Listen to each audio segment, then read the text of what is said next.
ஃபர்ஸ்ட்ன்றது நான் ஒரு ரீகால் பண்ணிடுறேன். நம்ம பண்ண போகிற ஷாம்பு வந்து 100% sulphate, paraben, silicone, mineral free shampoos. So நம்ம சப்போஸ் இதெல்லாம் ஆட் பண்ணோம் அப்படின்னா நம்ம ஷாம்பூஸ்னால அந்த ஷாம்புனா நமக்கு என்னென்ன ட்ராபேக்ஸ் இருக்குது அப்படின்னா ஃபர்ஸ்ட் வந்து நம்மளுடைய ஹேர் ஃபாலிகல்ஸை டேமேஜ் பண்ணும். சல்ஃபேட் இருந்தால் நம்மளுடைய ஸ்கால்ப்பை வந்து ட்ரைனஸ் பண்ணும். அது ட்ரைனஸ் ஆனால் டேண்ட்ரஃப் வரும். டேண்ட்ரஃப் வந்து ஹேர் ஃபால் ஸ்டார்ட் ஆகும், ஹேர் ஃபாலிகல்ஸ் இருக்கும். ஸோ இது எதுவுமே இல்லாமல் நம்ம நல்ல ஒரு அட்வான்டேஜான ஒரு ஷாம்பூஸ் தான் மேக் பண்ண போகிறோம். Which is advance shampoo making. இதில் வந்து பார்த்தீங்கன்னா நம்ம ஆட் பண்ணக்கூடிய அத்தனை இன்க்ரீடியன்ஸுமே பார்த்தீங்கன்னா பிளான்ட் பேஸ்டு இன்க்ரீடியன்ஸ் தான் நம்ம வந்து ஆட் பண்ணியிருக்கோம்.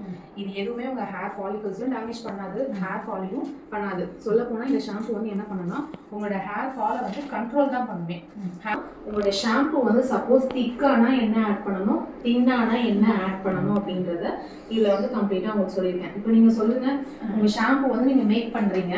சப்போஸ் உங்கள் ஷாம்பு வந்து திக்காயிடுச்சுன்னா என்னென்ன நீங்கள் ஆட் ஜவாது போடுறேன்னா அது ஒரு 5 கிராம் அப்படி சேர்த்துக்கணும்னு வச்சுக்கோங்க. ஜவாது பவுடர் போடக்கூடாது, லிக்விடாக போட்டுக்கணும். லிக்விட் சரிங்களா? லிக்விட் அதுதான் உங்களுக்கு லாங் லாஸ்டிங் இருக்கும். ஷாம்புல வந்து நீங்க ஹெர்பல் ஷாம்பு மேக் பண்ணீங்கன்னா அதுலயே நேச்சுரலா ஒரு கலர் கிடைக்கும். கலர் நீங்க ஆட் பண்ணணும் அவசியம் கிடையாது. பட் ஆனா ஏன்னா அது லாங் லாஸ்டிங்கா அந்த கலர் வராது.